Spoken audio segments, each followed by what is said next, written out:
Hi,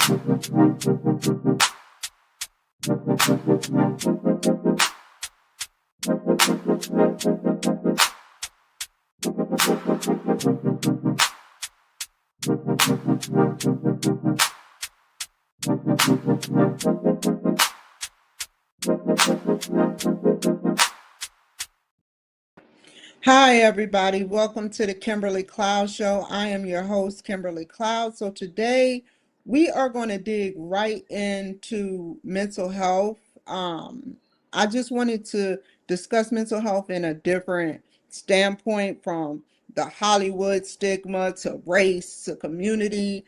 I wanted to dive into the Hollywood stigma of mental health. I remember, to dive right in, before we get started, um, can you go ahead and announce to the world who you are and what you do? Go ahead and promote yourself right now while I write this down.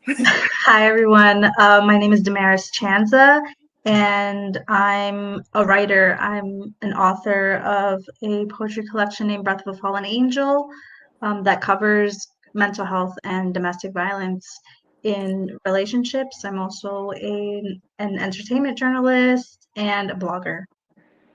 Okay, and I don't know if you know who Fantasia is, but Fantasia is an African American woman who she is a superstar that took some aspirin. She overdosed on some aspirin. And I said to myself, I was like, I remember when I saw it, I was like, wow, what is going on in her life where she is overdosing off of Tylenol or aspirin? So I asked you, have you ever been in a situation or heard about a situation through a friend or family member where they possibly wanted to take their life, and what did they get? How did they get out of the trap of thinking, of negative thinking with mental health? Um, I mean, I have heard people mention things like that, but I don't know that it's something that how do I answer this? So basically, I think it's a matter of reframing your thinking, and it's hard for me as someone who has not had those type of negative thoughts to know what's going on in somebody else's head. So I think it's just a journey for them to like kind of take it day by day thing. And sometimes, you have to seek professional help to do that. But Well I said. don't, sure. Um, how do you personally, Ms. Chanza, get out of negative thoughts? Because we have 6,000 or 20,000 thoughts that we don't even know that we have in our brain at Yeah. times. So what So do you do to get out of negative thinking? I usually like to go do something creative. Cool, like When, art. yeah, so for me personally, working on something creative, whether that be a painting or an article, or, sometimes I knit or do little crafts, um, that really helps me kind of focus on my joy in that moment of doing that little craft or whatever that creative task may be. And that's what helps me find joy in those negative thoughts. And if not, sometimes it's just a matter of changing my environment. So like sometimes you're just cooped up in the house all day and you're like, you know So what? I need to basically, go and touch temporary. grass. So basically temporarily changing your environment. Do you feel like music is another therapeutic thing? It can be, definitely. There's I remember in high school I took a music therapy course, and I don't remember too much about it, but there are definitely, music therapy is something that people can seek, and it is not any sort of surprise that music can help people articulate the feelings that they maybe can't put into words themselves. Okay. And being someone who is a consumer, a buyer of celebrity things, if you had to say one pro or one con about something you seen a celebrity do or wanted to suggest something or like even give a compliment about something having to do with mental health, what would it be? Oh, that's an interesting question.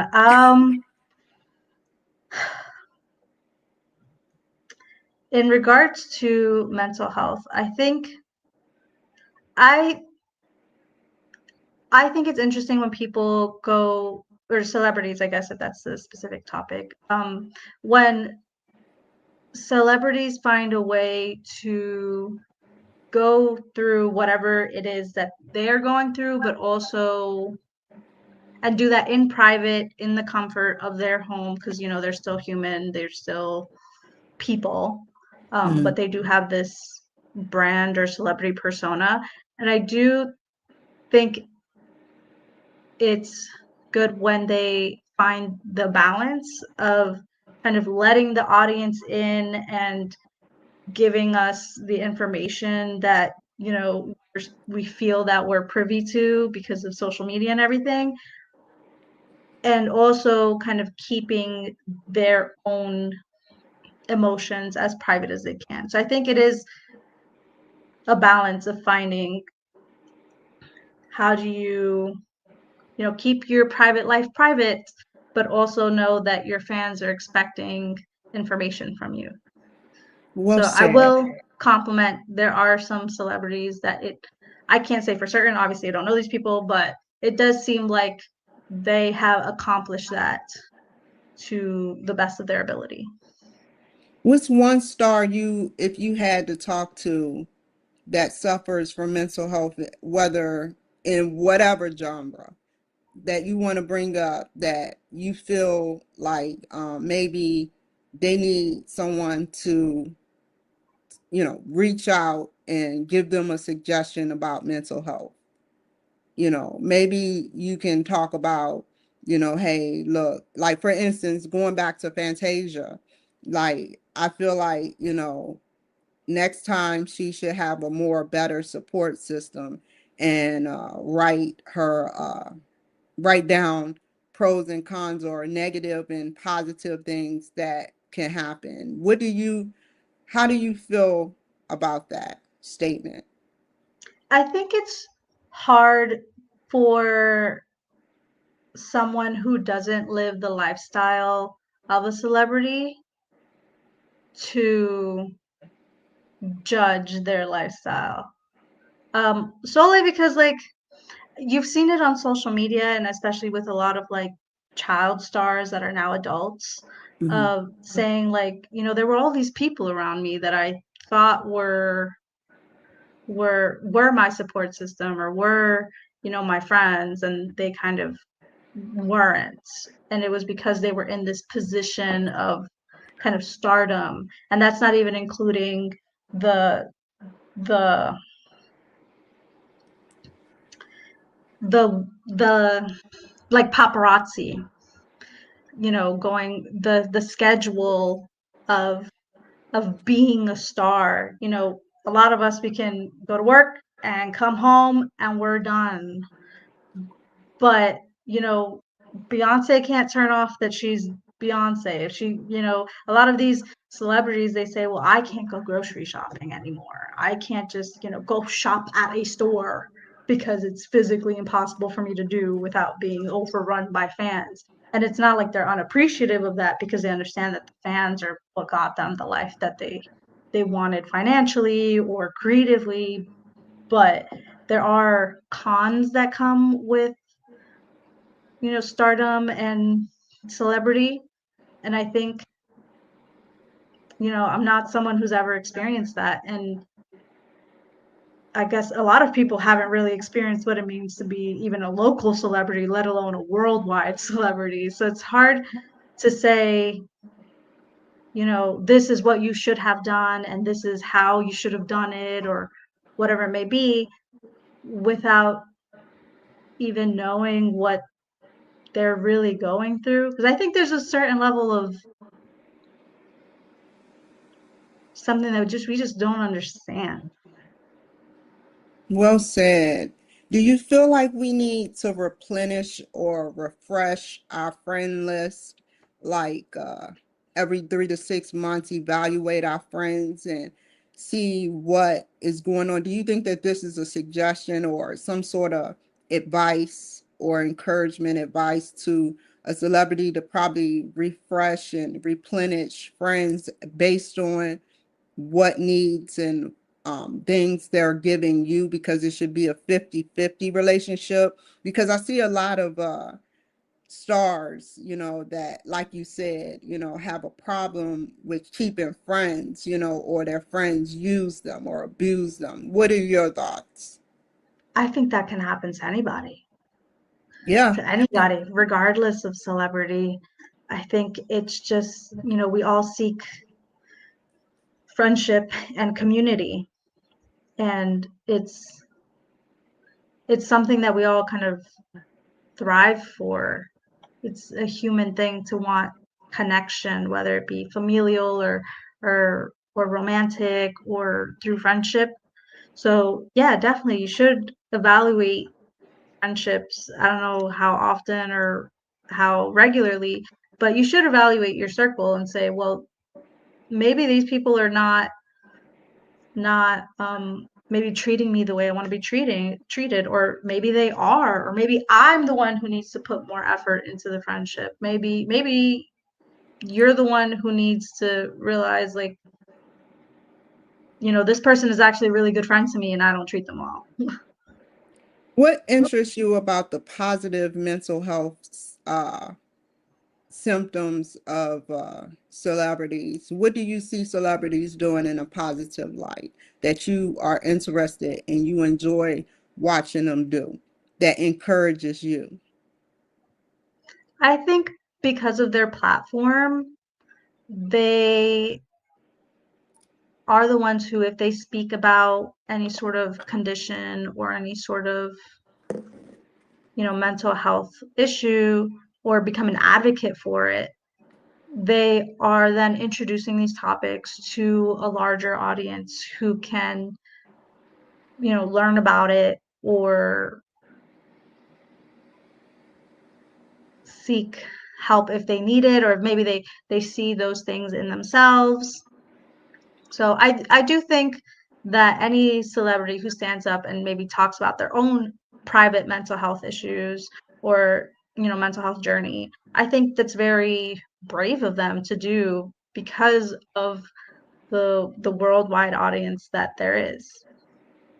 If you had to speak to one celebrity right now, an individual, whoever you listen to or watch on a regular, who would it be, and what would you tell them that you learned from them, and looking at them and how they carried themselves in a positive, respectful, talented, integrity manner? My favorite musician is Ed Sheeran.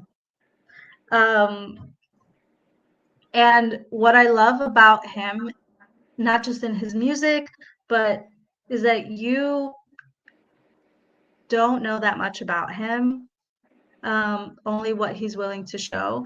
What he does show is that he has this kind of love for life and all the little things that come with it.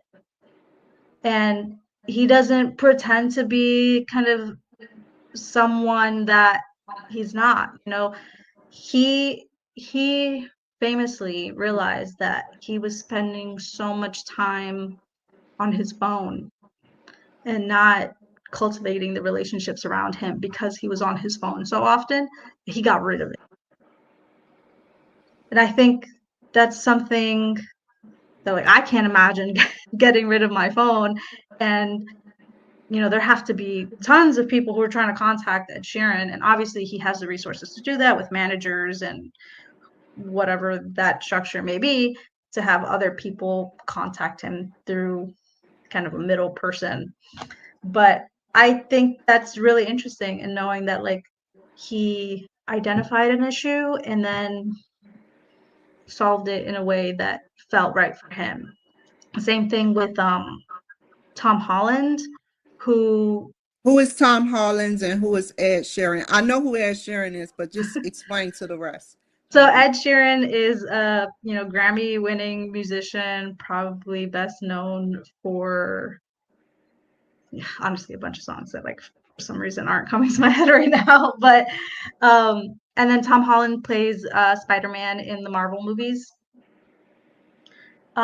He on a dare or just like a random choice decided to do dry January, where you don't drink alcohol for the entire month of January. And he realized that for the entire month of January he was like craving it and Can I ask you a wanted. question? Where did Sure, you sure, sure. find it? Where did you find this out from? Did you read it or did you see it? This is information that they put on their social media. Okay. And there's articles about it and stuff, so it is out there. And they've done interviews on podcasts. Yeah. So Tom Holland, once he realized that he was having a hard time not drinking, he kind of extended this whole dry January thing, and then realized like maybe I have an issue with alcohol that I didn't think about prior.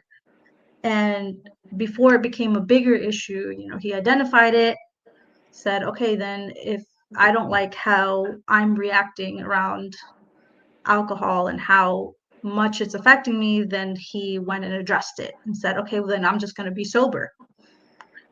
And that's not to say that he believed he was an alcoholic. He's, as far as I know, has never used that word to describe himself. But, he identified that there was something that he didn't like or something that he didn't want to affect him in the way that it was, and he addressed it.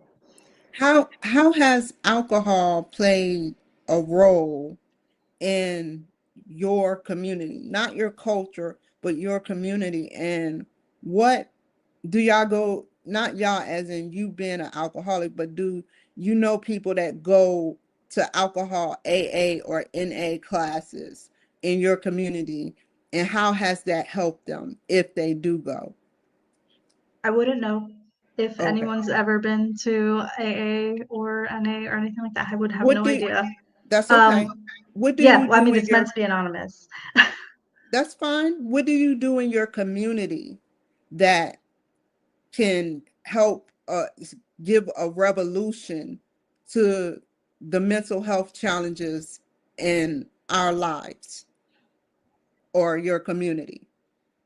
That's a really pointed question because I actually grew up with a family who, there was a lot of alcoholism in my family. And Thank you for taking the first step of being honest. yeah, Thank you. I understand, people don't like talking about it, their situations. yeah, I think in general, like, there's alcohol makes people brave, Yes. and brave in a way that doesn't necessarily, that's not okay that way. So, and I think alcohol is one of those things that we just kind of brush it under the rug, that we just say, well, just take a drink, just take a shot, let's just go out to the bar or whatever. People don't realize that there could be an issue or don't identify it as maybe quickly or regularly as maybe some other conditions. So I don't know. I think it's a matter of being mindful. Because I saw how alcoholism affected my family, I will not say that I'm sober, but I barely ever drink alcohol, just because I don't like what it does to other people, and I don't want to see that reflected in myself. You know, if you're out there, you guys, there are well said, by the way, Ms. Chanza, but if you're out there, there are worldwide NA and AA classes that you can go to, worldwide, to talk to people about alcoholism and Narcotics Anonymous. How do you feel that your community will possibly, what have you done in your community so far, whether it be a job or um, family, friends, that you have helped someone um, by giving them advice to some type of mental challenge they were having? I think the best way that I helped is by listening. I think a lot of times people are so quick to say, well, if you have a problem, this is how you solve it, and this is how you fix it.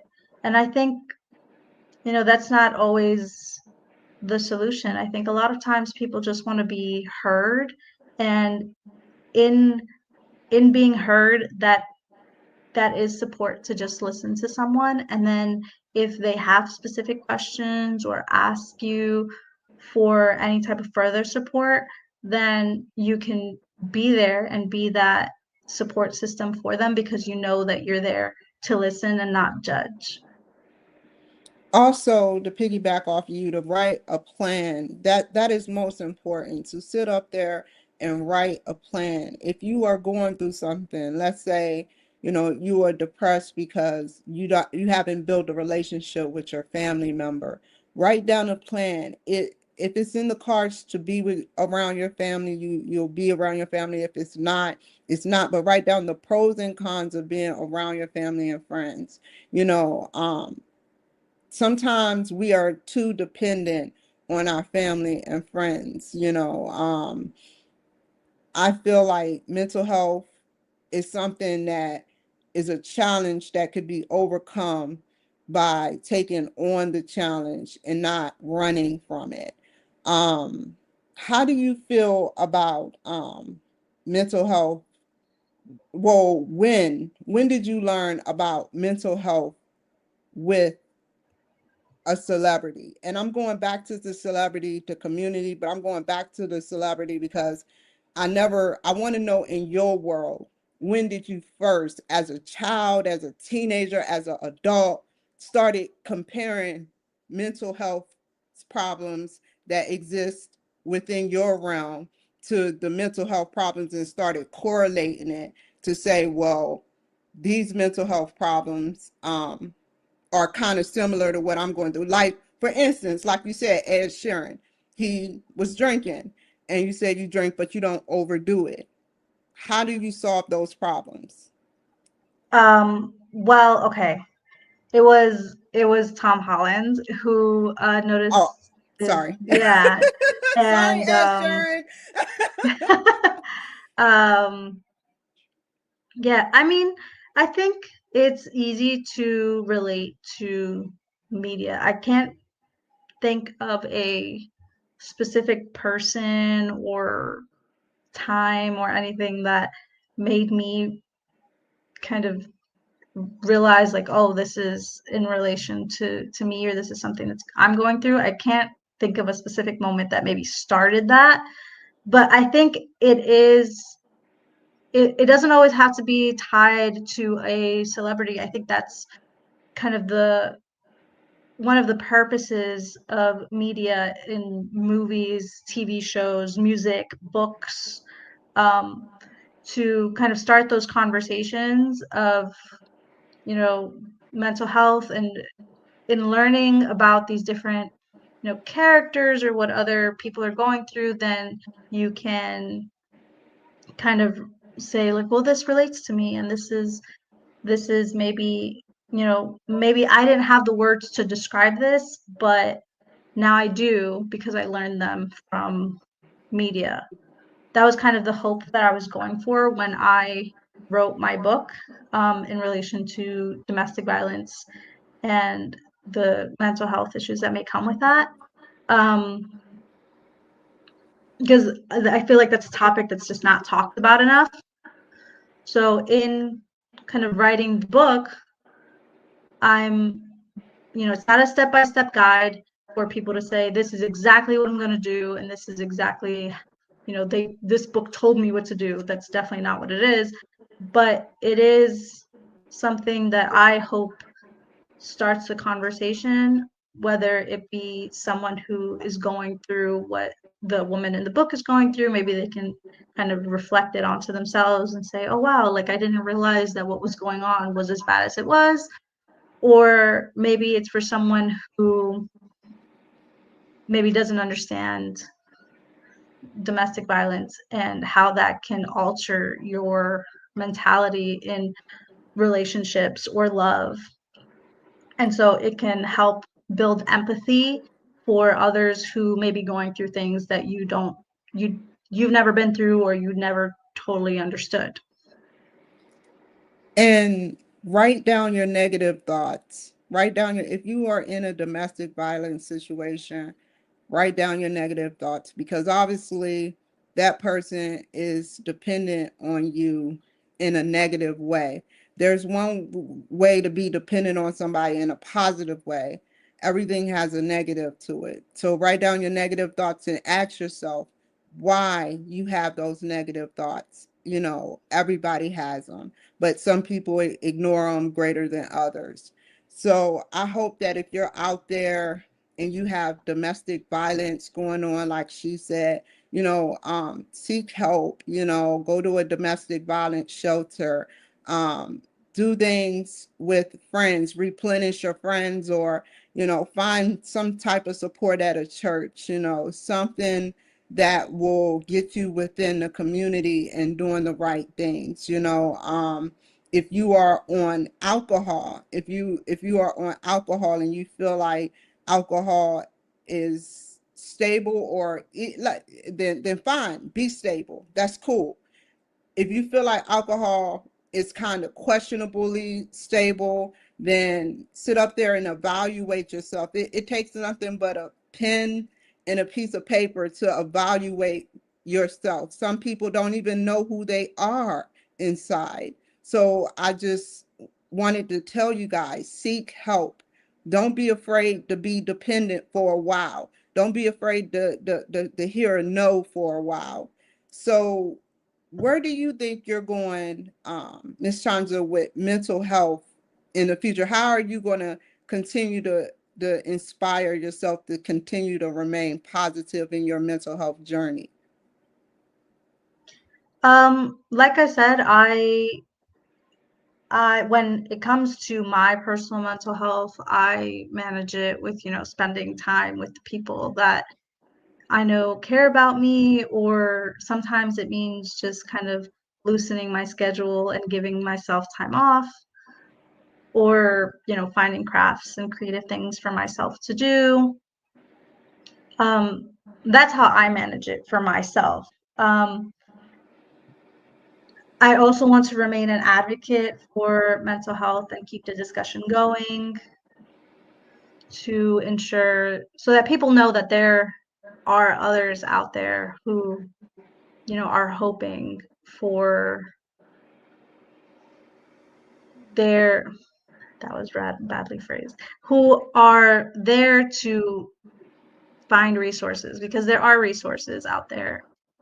And, it's just a matter of kind of identifying it and seeing what works for you.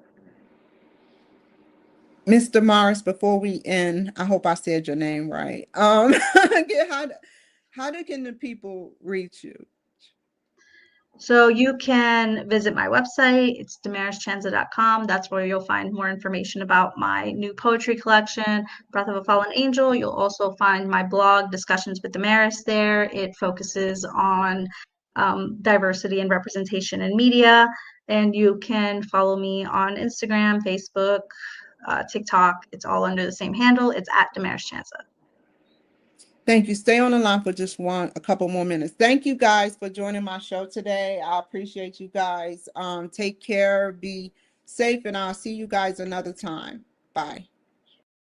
Never